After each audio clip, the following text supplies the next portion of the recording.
And then there's that little verse after there that says he's tormented forever and ever. Now that's just Greek. It means the word is eons, and we say in English, forever and ever for eon. It means unto the age or until he's gone. Because you see right in Revelation 21 that there's no more pain, no more sin, no more suffering. He's gone. He may suffer a little longer than everybody else, but it's very clear in the Bible that he's gone. He gets devoured.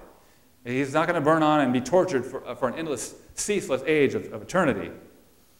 But he might suffer a little longer. You know, it does. I think the Bible is sort of telling us that. Why is it that the fire doesn't hurt the city? Have you ever thought of that? This New Jerusalem comes down, and there it is on the earth, and then all of a sudden fire comes down from heaven and just wipes out the whole earth. But it doesn't hurt the city, does it? It can't hurt the city. We're in that city, aren't we?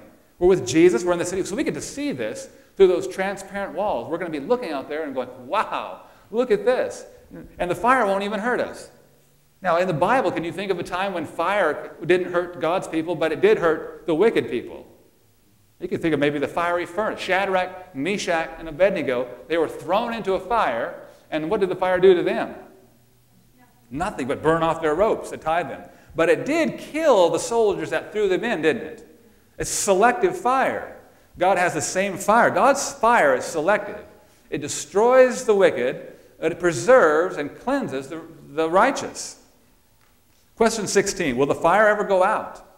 Malachi 4 and verse 3 says, and there are many verses on this, but Malachi 4:3 says, and you shall tread down the wicked, for they shall be ashes under the soles of your feet. Not souls under the ashes, as many people envision, right? Not souls, but ashes under your souls. You're going to walk around. This is the earth, the fire that purified and got rid of all the wickedness and all the sin and destroyed all those buildings that were down and all the bones. Everything's just purified, and now it's ashes because it's gone. That'll be our foundation, won't it?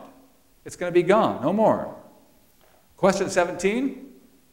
What will God do with this earth after the fire goes out? And here's the good part, isn't it? After the fire goes out, Isaiah 65 and 66, but Isaiah 65 and verse 17, the Bible says, behold, I create new heavens and a new earth, and the former things shall, how's this, not be remembered, nor come into mind. I wonder how that's going to happen. How do you suppose that we'll not remember this? Well, think about it. You've all probably lost loved ones. I know you have. You've lost loved ones. And as soon as you lose a loved one, it's just excruciating pain, especially if they're close to you. I mean, it hurts so bad. Lost my mom. I've lost so many people in my family and friends, and it hurts. But what is it that sort of starts to heal the wound, the hurt? Time. Yeah, time. Over time, as time goes by, the pain goes down. You know, we have never really gotten over our loved ones. But as time goes by little, the pain slowly goes away. And after living for 1,000 years, and remember, the Bible says there's no night there, so it's really like 2,000 years. It's like there's day and night all the time. Like 1,000 years, after all this time, living with perfect neighbors, perfect people, wonderful, happy, you got energy, and you're with all these people for 1,000 years. That'll do a lot to erase the memories of all the hurt from this earth. Not remembered. 1,000 years we'll have with perfect neighbors. Revelation 21 and verse 1 says, I saw a new heaven and a new earth. Isn't that wonderful? New earth. This is the good part. You know, the Bible starts, the first 2 chapters in the Bible, you see a perfect people with a perfect God in perfect communion in a perfect place, don't you?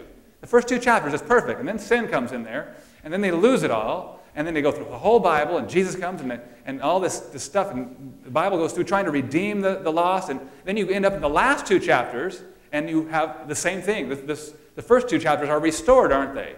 You've got a perfect God with perfect people and perfect communion and a perfect place again. And so the middle is just trying to get back to Eden, isn't it? And that's the whole thing. And then when it's all over, we're going to be, it'll be like Eden restored, won't it? That'll be good news. And it'll be all gone. All the pain, all the suffering, all the death, and it's all gone. It's going to be all gone. And I know that you want to be there, don't you? I want to be there. Jesus wants you there. He said, I go to prepare a place for you, and you, and you, everybody. He's gone there to prepare the place for you. And so our appeal question, I don't know if it's in the lesson or not, but do you want to be in or out of the city? In. Hopefully your answer is yes, and the choice is yours. And so that concludes our lesson on the millennium.